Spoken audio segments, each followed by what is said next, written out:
ہارون صاحب، افغانستان کے ایک تو حالات پنجشیر سے متعلق بھی بتا دیجیے گا، دوسرا جو جنرل فیض حمید صاحب وہاں پہ موجود ہیں، اس دورے کے کیا مقاصد ہیں، جو ان کی ملاقاتیں ہیں؟ بھائی اس کی داد دینی چاہیے کہ ایک انہوں نے گئے اور کام کر لیے ہیں.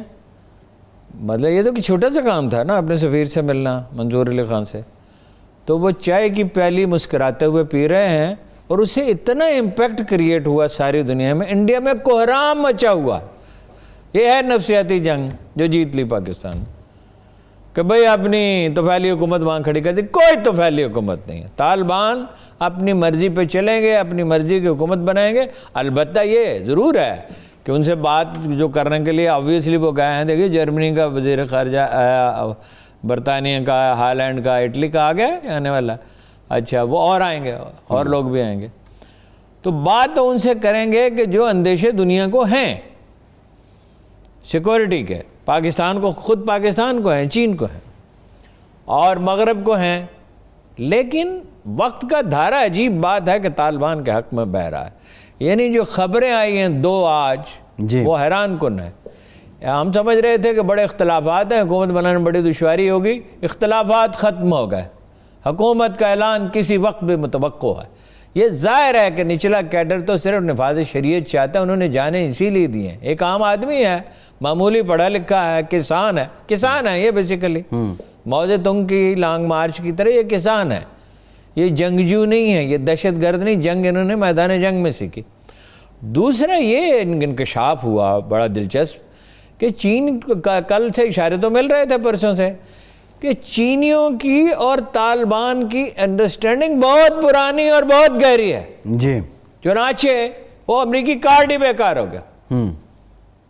جو مالی پابندیوں کا ہے، مطلب امپیکٹ تو ہوگا لیکن اتنا نہیں ہوگا. ویسے طالبان کی کوشش یہ ہے کہ امریکہ سے تعلقات ٹھیک رکھے جائیں. جی پھر یہ ہے کہ یورپی یونین اور وہ دور ہوتے جا رہے ہیں. برطانیہ کے وزیر دفاع نے کہہ دیا کہ سپر پاور نہیں ہے امریکہ. ٹھیک ہے. ایک بڑا اہم نکتہ ہے، جو بائیڈن بہت سخت فیصلے کر رہے ہیں اور میرا تاثر یہ ہے دوسری ٹرم کے لیے الیکشن میں جائیں گے نہیں، کیونکہ دوسری ٹرم میں امریکی صدر سخت فیصلے کرتا ہے، پہلی ٹرم نہیں کرتا. اسٹیبلشمنٹ اس طرح نہیں چاہتی تھی جیسے انہوں نے کیا. یہ آپ کہہ رہے ہیں کہ جو بائیڈن اگلی ٹرم میں الیکشن نہیں لڑیں گے؟ میرا اندازہ ہے اس کے تیور یہ بتا رہے ہیں. ایک تو عمر کا بھی دیکھیے نا مسئلہ. دوسری بات یہ ہے کہ اسٹیبلشمنٹ اس طرح انخلا تو نہیں چاہتی تھی. انہوں نے تو اس تیزی سے انخلا کیا کہ اس سے نقصان بھی ہوا. ان کی پرائرٹی یہ ہے کہ وہ جو چیلنج درپیش ہے، دیکھیں نا بڑی دانائی کی بات ہے نکلنا، مگر یہ دانائی اس نے تو اب اختیار کی. 2010 میں جنرل کیانی امریکیوں سے کہتے تھے جی مذاکرات کرو طالبان سے اور چلے جاؤ آبرو مندانہ. مگر نکار خانے میں طوطی کی آواز کون سنتا ہے؟ امریکی کہہ رہے تھے کہ نہیں، ہم طالبان کے جو اعلیٰ سطح کی قیادت ہے پہلے اس کا خاتمہ کریں گے، پھر نچلی، پھر یعنی انڈر پریشر ان کو ویک پوزیشن میں لاگ کریں گے. حکومتی ماڈل افغانستان میں کیا ہوگا؟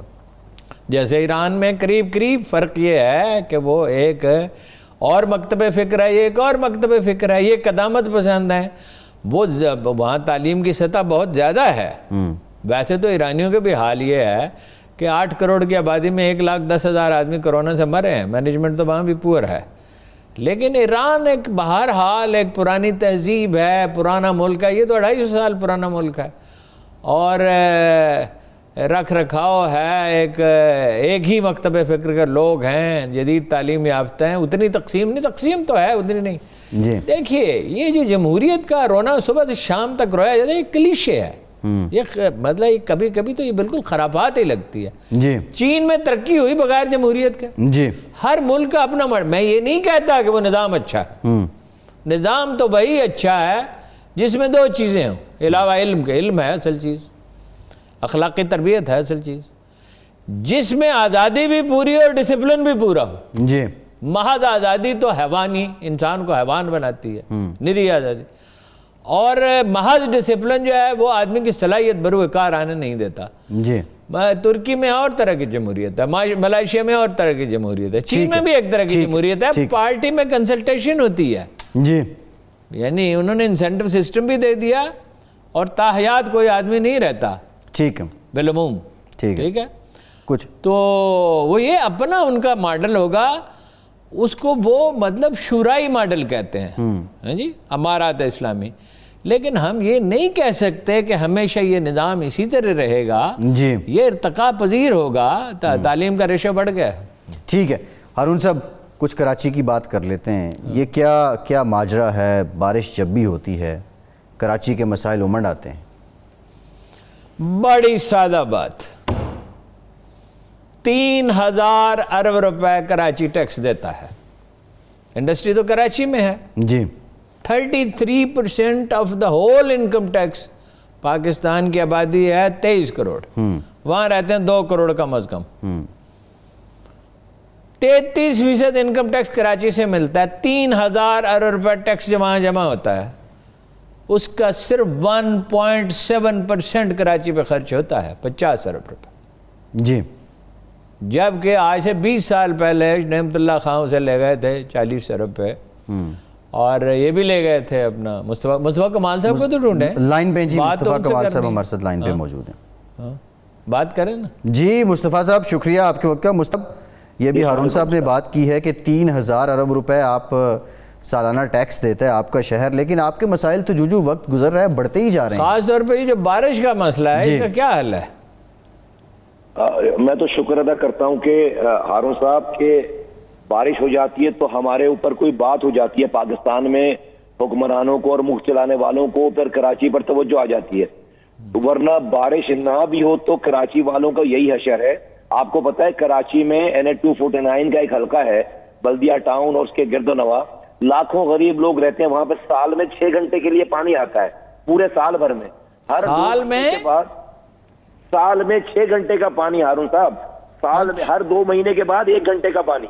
Can you believe? لاکھوں لوگ رہتے ہیں اور وہ اتنے غریب لوگ ہیں کہ وہ پانی کا ایک کنستر بھی نہیں خرید سکتے. میرا یہ کہنا ہے بارشیں تو آئیں گی چلی جائیں گی، آپ ہمارے سبجیکٹ بدل جائیں گے. ہم روزانہ کراچی والے مر رہے ہیں اور یہ پاکستان نیچے جا رہا ہے. خدا را کوئی اس ملک کے چلانے والے لوگ جو ہیں اس پہ توجہ دے. ہمیں پیپلز پارٹی کے ہاتھوں میں گروی رکھ دیا گیا ہے.